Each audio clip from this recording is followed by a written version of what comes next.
नमस्कार। आज के इस एक्सप्लेनर में हम बात करने वाले हैं भारत के सूचना का अधिकार यानी आरटीआई कानून की। 15 साल से भी ज्यादा का वक्त बीत चुका है इस ऐतिहासिक कानून को आए हुए। ये महज कोई कागजी कानून नहीं है, बल्कि दुनिया के सबसे बड़े लोकतंत्र में पारदर्शिता लाने का एक बहुत ही साहसिक प्रयास है। इस एक्सप्लेनर में स्रोत सामग्री और डेटा के जरिए हम ये समझने की कोशिश करेंगे कि इस कानून से आखिर क्या उम्मीदें थीं और आज जमीनी हकीकत क्या है। देखा जाए तो इस पूरे अधिनियम के पीछे का जो मूल दर्शन है वो बहुत ही सरल और स्पष्ट है। सूचना ही शक्ति है। एक सच्चे लोकतंत्र में असली ताकत किसी एक नेता या कुर्सी में नहीं, बल्कि एक जागरूक नागरिक के पास होती है। आरटीआई का मकसद ही यही है कि ये ताकत आम जनता के हाथों में सौंपी जाए, ताकि सबको पता रहे कि सरकार सच में लोकहित में काम कर रही है या नहीं। और इस लोकतांत्रिक उपकरण का पैमाना कितना बड़ा है, इसका अंदाजा इस एक आंकड़े से लगाया जा सकता है, 2.44 करोड़। ट्रांसपेरेंसी इंटरनेशनल की एक रिपोर्ट बताती है कि आरटीआई के तहत सरकारी विभागों में इतने आवेदन दायर किए जा चुके हैं। ये कोई छोटी मोटी संख्या नहीं है। ये दिखाती है कि कितने व्यापक स्तर पर इस अधिकार का इस्तेमाल हो रहा है। तो आज की इस चर्चा की रूपरेखा कुछ इस तरह रहेगी। सबसे पहले आरटीआई को एक शक्तिशाली उपकरण के रूप में समझेंगे। फिर देखेंगे लोक प्राधिकरणों की क्या भूमिका है, उनका सक्रिय प्रकटीकरण कैसे होना चाहिए, और आखिर में बात करेंगे व्यवस्था के सामने आने वाली चुनौतियों, नौकरशाही की मानसिकता और नागरिक जागरूकता की। चलिए सबसे पहले बात करते हैं कि आरटीआई आखिर इतना बड़ा गेम चेंजर या एक शक्तिशाली उपकरण क्यों है। असल में इस कानून ने सत्ता के समीकरण को पूरी तरह से पलट कर रख दिया है। 1.4 अरब से अधिक की आबादी वाले हमारे देश में इसने निम्न मध्यम वर्ग और हाशिए पर रहने वाले समुदायों को एक ऐसी आवाज दी है जिससे वे सीधे प्रशासकों से सवाल कर सकते हैं। एक तरह से ये लोक सेवकों को सीधे तौर पर जनता के प्रति जवाबदेह बनाता है, और लोग इस हक का इस्तेमाल कर भी रहे हैं। ट्रांसपेरेंसी इंटरनेशनल के ही डेटा के मुताबिक एक दशक के अंदर केंद्रीय और राज्य सूचना आयोगों में 13,48,000 से ज्यादा दूसरी अपीलें और शिकायतें दर्ज की गईं। ये इस बात का पक्का सबूत है कि इस देश की जनता मूक दर्शक नहीं है, बल्कि वो सक्रिय रूप से इस व्यवस्था में हिस्सा ले रही है। अब जाहिर है, जब जनता इतनी बड़ी तादाद में सवाल पूछेगी तो जवाब देने वालों पर भी तो जिम्मेदारी आएगी। यहीं से लोक प्राधिकरणों यानी पब्लिक अथॉरिटीज का रोल शुरू होता है।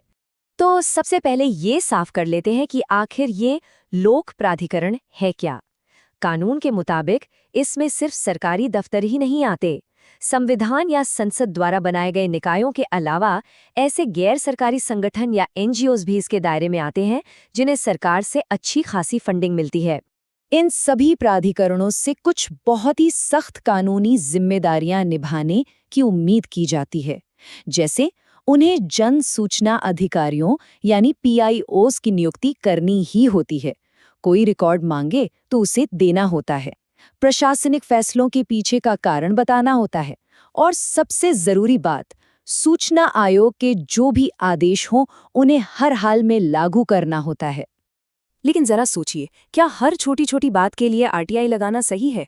यहीं पर बात आती है सक्रिय प्रकटीकरण यानी प्रोएक्टिव डिस्क्लोजर की। यहाँ दो तरीकों को समझना जरूरी है।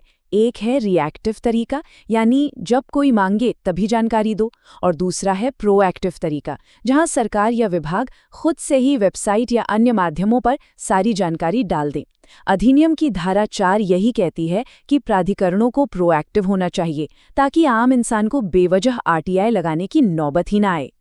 और ऐसा करने के लिए 3 बुनियादी कदम बहुत जरूरी हैं। पहला, रिकॉर्ड्स का सही से कैटलॉग बनाना। दूसरा, उन सभी पुरानी फाइलों का तेजी से डिजिटलीकरण करना। और तीसरा, एक ऐसा डेटाबेस तैयार करना जिसे आसानी से सर्च किया जा सके। इसके बिना तय समय सीमा में सही जानकारी देना लगभग नामुमकिन है। खैर, कानूनी बातें और आदर्श स्थितियां तो अपनी जगह हैं। अब थोड़ा जमीनी हकीकत का रुख करते हैं और देखते हैं कि सिस्टम के सामने असली प्रशासनिक चुनौतियां क्या हैं। यहाँ एक बहुत ही विडंबनापूर्ण स्थिति सामने आती है। कई संस्थाएं तो खुद को लोक प्राधिकरण मानने से ही साफ इनकार कर देती हैं। स्रोत बताते हैं कि राजनीतिक दल, कई यूटिलिटी सेवाएं, प्राइवेट यूनिवर्सिटीज और यहाँ तक कि खेलों पर एकाधिकार रखने वाले कुछ बड़े निकाय भी पारदर्शिता से बचने के लिए खुद को इस कानून से बाहर बताते हैं। इस तरह की जवाबदेही से बचने की कोशिशों को रोकने के लिए द्वितीय प्रशासनिक सुधार आयोग ने एक सीधा सा समाधान सुझाया था। उनके मुताबिक हर मंत्रालय के पास एक अप टू डेट लिस्ट होनी चाहिए। इस लिस्ट में संवैधानिक निकाय, वैधानिक निकाय, पीएसयूज और सरकारी फंड वाले एनजीओज को स्पष्ट रूप से बांटा जाना चाहिए ताकि कोई भी संस्था कानून की कमियों का फायदा न उठा सके। अब जरा इस डेटा पर गौर करें, ये सच में हैरान करने वाला है। एक स्टडी से पता चलता है कि लगभग 70% आरटीआई आवेदन ऐसी जानकारी के लिए लगाए जाते हैं जो पहले से ही पब्लिक डोमेन में होनी चाहिए थी। ये सीधा सीधा इस बात का सबूत है कि धारा 4 यानी सक्रिय प्रकटीकरण का पालन कितनी खराब तरह से हो रहा है और सिस्टम में कितनी अक्षमता है। लेकिन समस्या सिर्फ सिस्टम के ढांचे में नहीं है।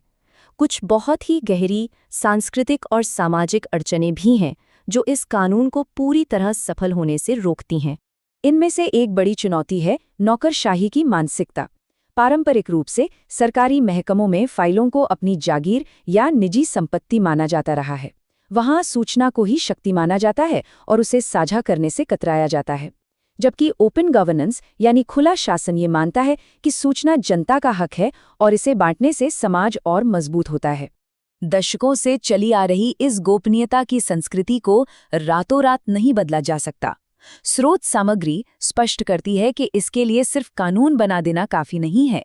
पूरी नौकरशाही के लिए अनिवार्य और सख्त ट्रेनिंग की जरूरत है ताकि वो ये समझ सके कि पारदर्शिता उनके काम में कोई रुकावट नहीं है बल्कि एक अच्छे शासन की निशानी है।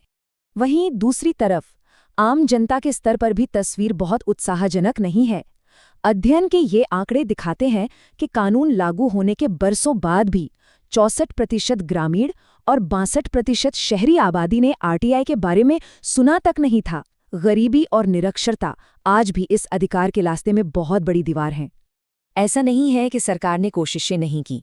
जानने का हक जैसे प्रसारण कार्यक्रम शुरू किए गए जिनकी पहुंच काफी अच्छी बताई जाती है, लेकिन विशेषज्ञों का मानना है कि इतने बड़े देश में ये काफी नहीं है। प्रिंट और इलेक्ट्रॉनिक मीडिया के जरिए और भी ज्यादा मजबूत जन जागरूकता अभियान चलाने की सख्त जरूरत है। तो इन सब बातों को जानने के बाद आखिर में एक बहुत ही अहम सवाल खड़ा होता है। कानून तो किताबों में बन गया है, लेकिन ये सुनिश्चित करने के लिए और क्या कदम उठाए जाने चाहिए कि सूचना का अधिकार समाज के सबसे आखिरी और हाशिए पे खड़े इंसान तक पहुंचे। हम सिर्फ कागजों तक सीमित न रहकर इसे एक जीती जागती हकीकत कैसे बना सकते हैं। इसी विचारोत्तेजक सवाल के साथ हम आज के इस एक्सप्लेनर को यहीं रोकते हैं। हमारे साथ जुड़ने के लिए बहुत बहुत धन्यवाद।